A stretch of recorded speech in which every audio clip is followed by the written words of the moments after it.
Today we're going to learn about the markets for East Gwillimbury. So like my other videos, what we're going to have a look at, the most current month of data we have, which is November 2021. We're going to compare that with what happened a year ago in November 2020, and then we'll have a look at October 2021 as well, just to give you a bit of contrast. So the represented by the N, the new listings coming to market a year ago in East Gwillimbury were 55. Sales through the month were 58. So you might be scratching your head a little bit, wondering how that happened, and I'll tell you. And the active listings, which essentially are what didn't sell and what carried over into the next, the next month into December 2020 was 61. So how we end up with this number here, and I'm just going to fast forward a little bit. You're seeing sales to new listings ratio. Sales to new listings ratio tells us out of the homes coming on the market each month, what is the percentage that are actually selling. So if we look at this, we're 105.5% of the homes that came on the market sold. And you think, well, if only 100% came out, how do you get 105? And what happens is people were dipping into, buyers were dipping into this active inventory, which is the carryover inventory that goes month to month.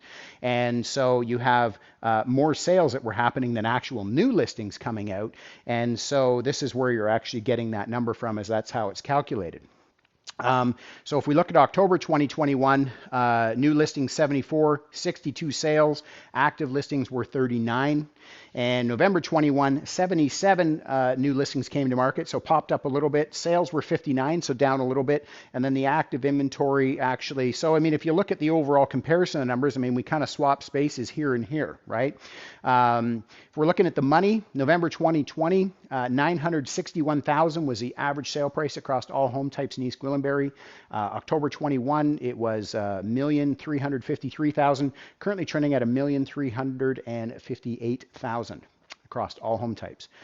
Sales to new listings ratio, also known as the absorption rate, tells us out of the homes coming on the market each month, what is the percentage of them that are actually selling. So again, we already covered the November 2020, 105.5% of the homes that came on the market sold. In October, 83.8% of the homes that came on the market sold, and 76.6% of the homes that came on the market sold in November. So again, what we're seeing here, more listings coming out, less sales, and we're seeing the carry inventory pop up a little bit. So certainly that number is going to decline. And of course, the next corresponding number, which is the months of inventory, is going to increase a little bit.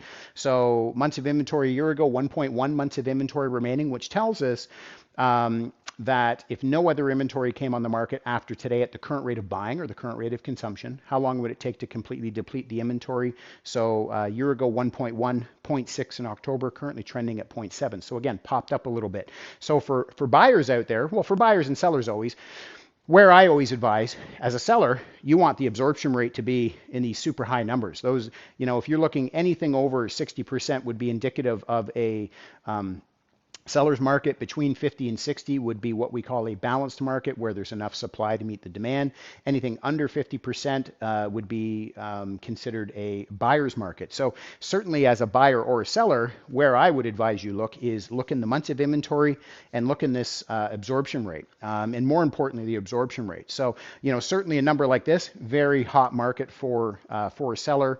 Again, 83%, very good market for seller. But again, you're seeing some opportunities in here because there was more inventory that came, there was less sales. I know we're only talking a few numbers, but this is where I would be focused personally as a buyer, and where I focus my buyers on is, we keep an eye on the absorption rate. So again, going back to the months of inventory, popped up a little bit, currently trending at 0.7.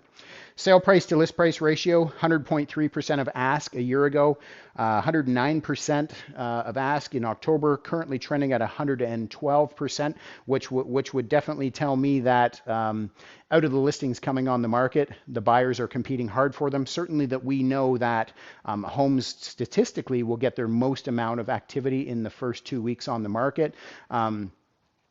Certainly there has been a trend in 2021 to the underpricing of homes to the market. It seems to be what is sort of accepted in the market right now. So this might be a little bit overpronounced as well. Days on market to get a home sold, 23. 11 in October, and 10 in November 2021. So again, when you're seeing this number go down, I would suggest, I would offer that, we're seeing more buyers going after the new inventory as opposed to older inventory, which would take longer to get through, and we're seeing that number pop up. So any questions about any of this information as a buyer, how you can best put together an offer to win, I'd be happy to have that discussion with you. I've certainly done a few videos on that. And for sellers right now, if you have any questions about how this information would pertain to your specific home type, please feel free to reach out to me. Have a great day.